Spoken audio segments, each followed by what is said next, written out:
Assalamualaikum warahmatullahi wabarakatuh. Selamat malam teman-teman semua.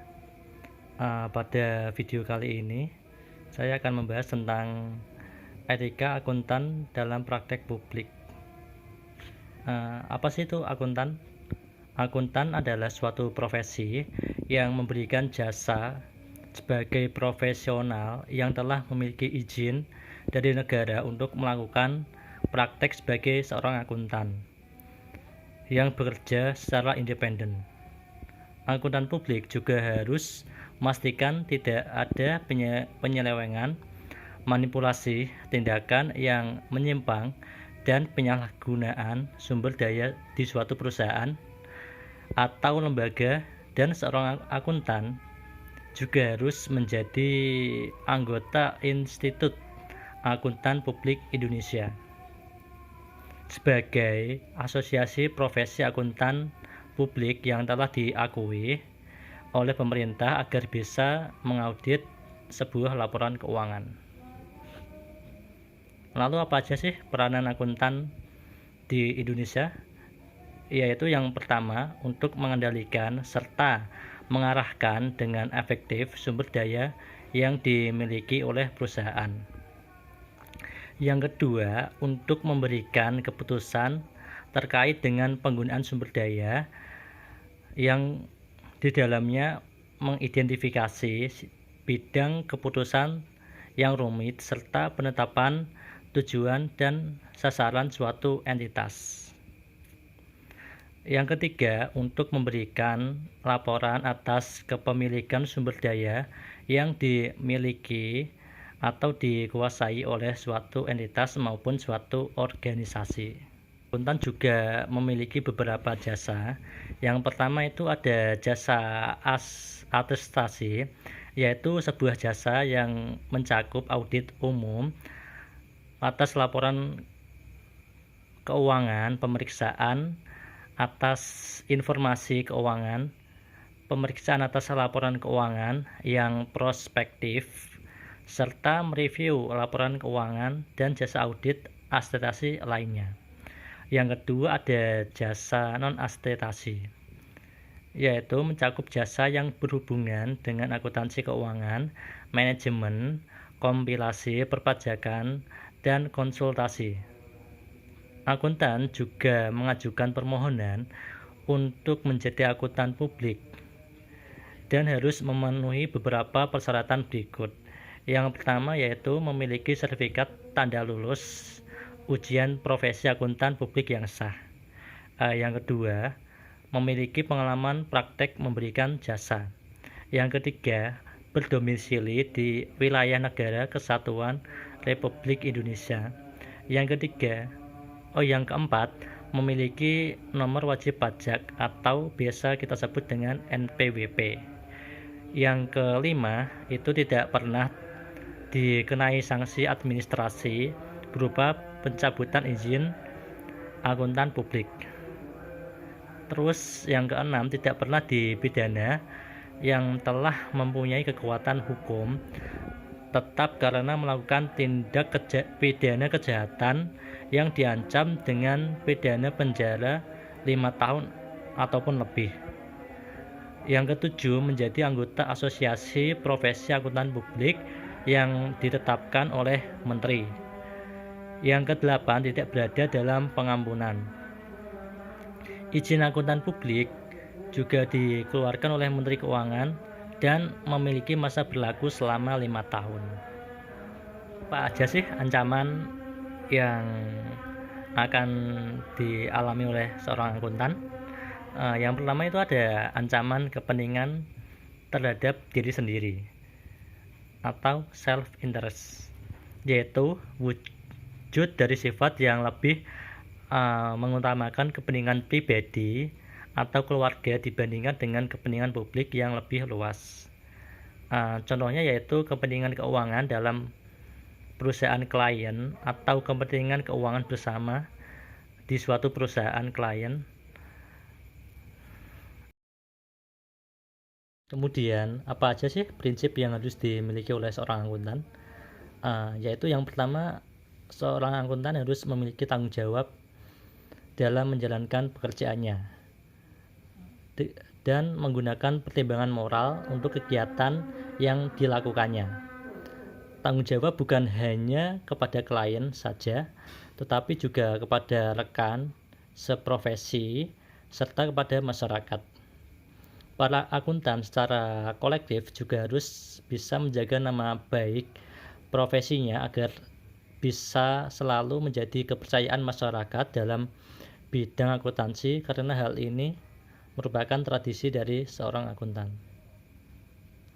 Yang kedua, kepentingan publik.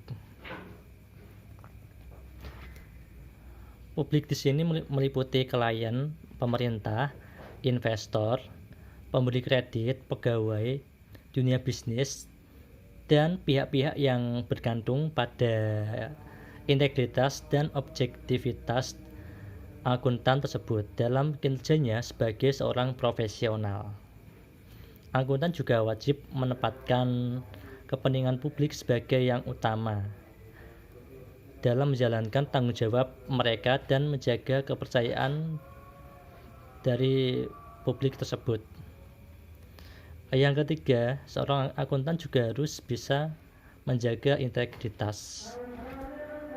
Integritas yang tinggi dalam menjalankan profesinya harus dapat dipegang tinggi oleh seorang akuntan agar bisa mendapatkan kepercayaan dari publik.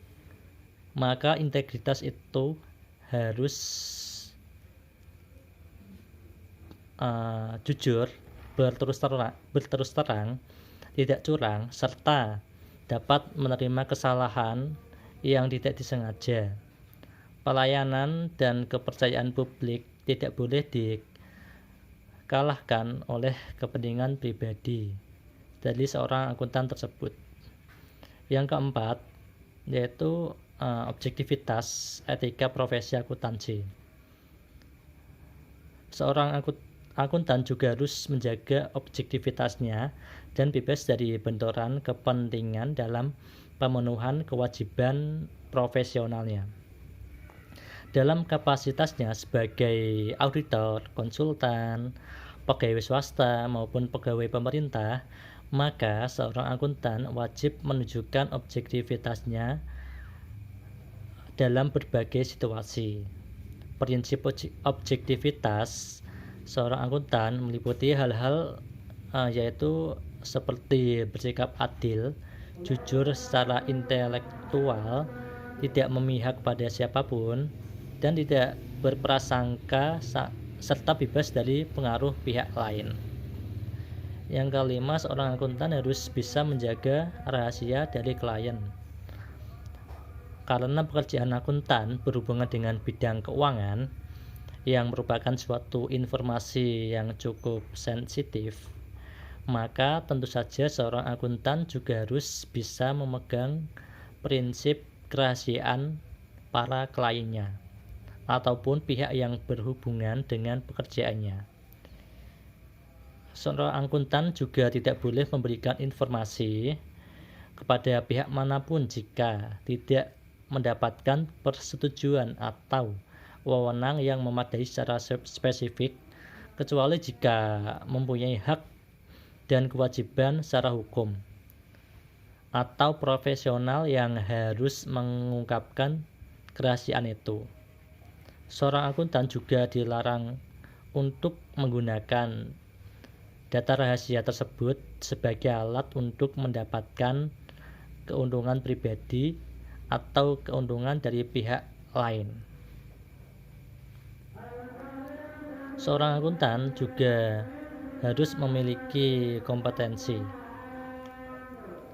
karena kompetensi menjadi salah satu penjamin mutu dan kualitas pelayanan, serta memiliki kehati-hatian dalam bersikap dan teliti serta cermat dalam mengerjakan suatu pekerjaannya.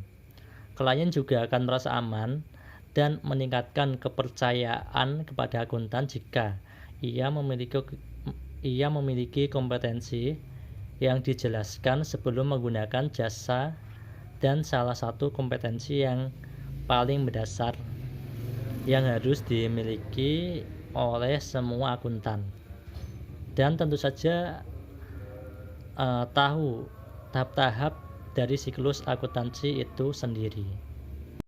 Kemudian apa aja sih ancaman-ancaman dalam akuntan publik?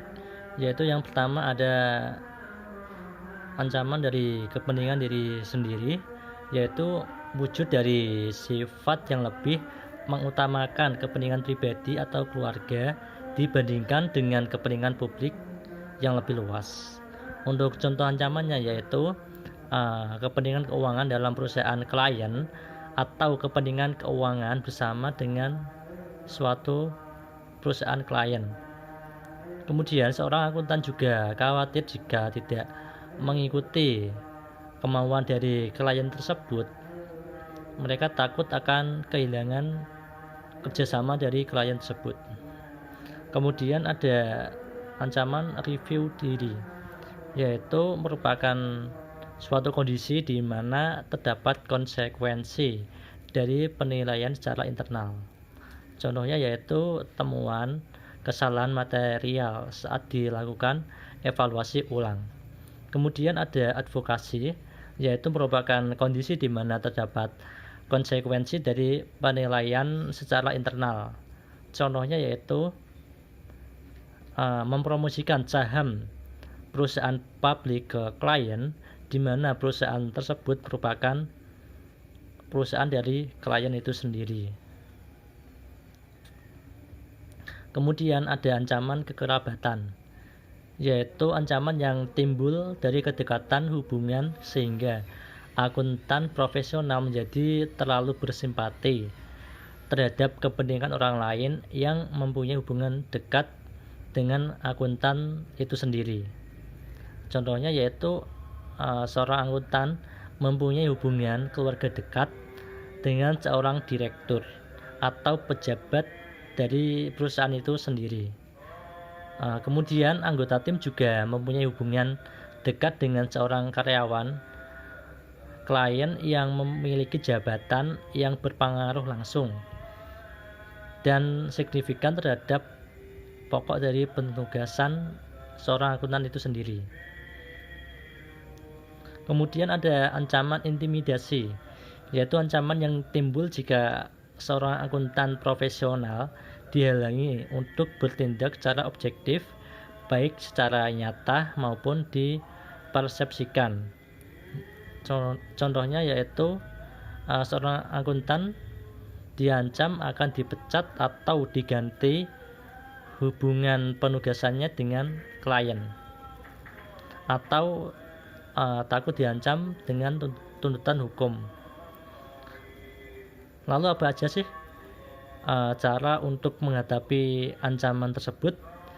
Yaitu yang pertama dengan melakukan pengamanan melalui profesi, legislasi, atau regulasi yang dapat dibentuk melalui persyaratan pendidikan, pelatihan, pengalaman kerja.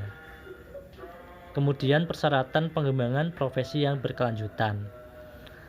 Kemudian prosedur pemantauan dan pendisiplinan profesi atau peraturan. Kemudian mereview eksternal oleh pihak ketiga yang berwenang atas laporan pemberitahuan, komunikasi, dan informasi yang dihasilkan oleh akuntan profesional itu sendiri. Sekian penjelasan saya mengenai etika akuntan dalam praktik publik. Terima kasih atas perhatiannya dan mohon maaf jika ada kekurangan. Sekian dan terima kasih.